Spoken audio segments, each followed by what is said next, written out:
Les écolos hystériques s'étonnent de découvrir que la glace, ça fond.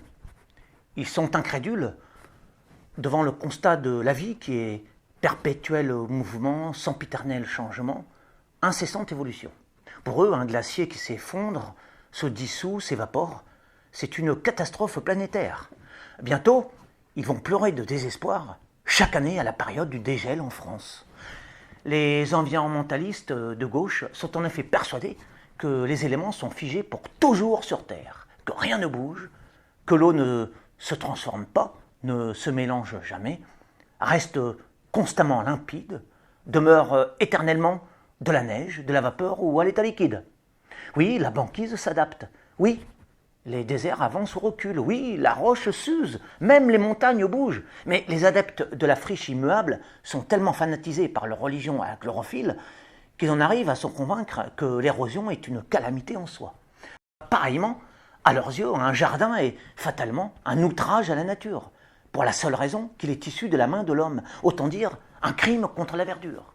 Selon leurs critères, tout fruit du génie humain est nécessairement une sorte de corps étranger à l'univers qui ne devrait pas exister. Ils considèrent la civilisation comme une corruption du monde créé, un blasphème envers leur Dieu déjà cher. Pour ces arriérés amoureux des ronces, des cailloux et des baies sauvages, véritables défenseurs de l'existence primitive, tout ce que produisent les primates doués de raison sont des pollutions, entre guillemets pollutions, surtout leur respiration de bipèdes qui, à travers leur analyse, seraient artificielles et incongrues dans le paysage terrestre. Selon leur concept tordu, un animal, une plante, un minéral serait parfaitement légitime, mais absolument pas un représentant de notre espèce. Effectivement, un être qui pense à le malheur d'agir sur son environnement. Et ça, pour les adorateurs des broussailles, c'est antinaturel. La simple idée de dominer leur espace vital les horrifie. Ils préfèrent s'en faire les esclaves.